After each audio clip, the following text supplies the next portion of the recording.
আসসালামু আলাইকুম। আমি একজন ব্যর্থ পুরুষ, আমি একজন ব্যর্থ মানুষ, আমি একজন ব্যর্থ অভিভাবক।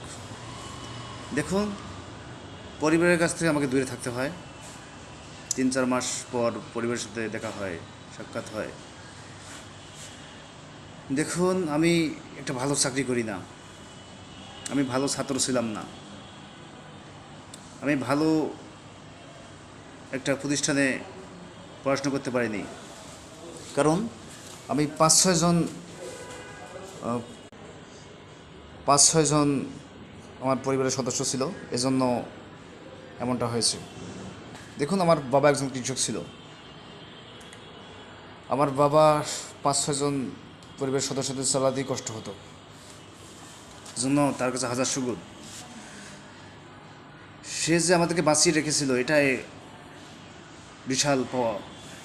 আল্লাহর কাছে হাজার শুকর, তাকে জান্নাতবাসী করুক, তাকে দোষ দেওয়া যাবে না। দেখুন,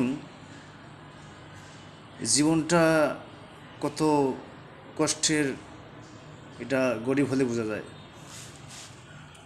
ওখান থেকে যে আমরা মানুষ হতে আজও পর্যন্ত এখানে বেঁচে থেকে চলে এসেছি, এটা আল্লাহর কাছে হাজার শুকর।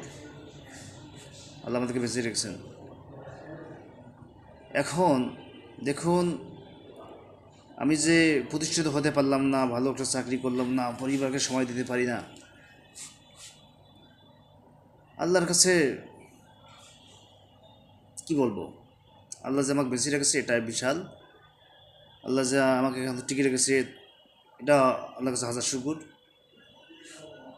আমি এখন কি বলবো, বলার কিছু নাই।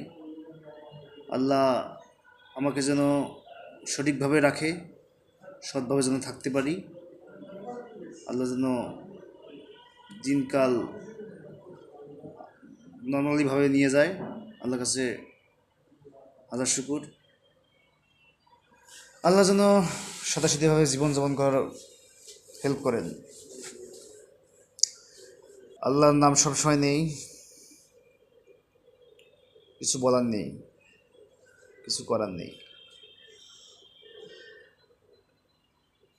সবাই যারা সৎ, যারা মুসলিম, তাদের জীবন এমনই, তাদের হিসাব কম হবে। বেশি ভাবি না, বেশি চিন্তা করি না, বেশি গভীরে যাই না। আল্লাহ এক, অদ্বিতীয়।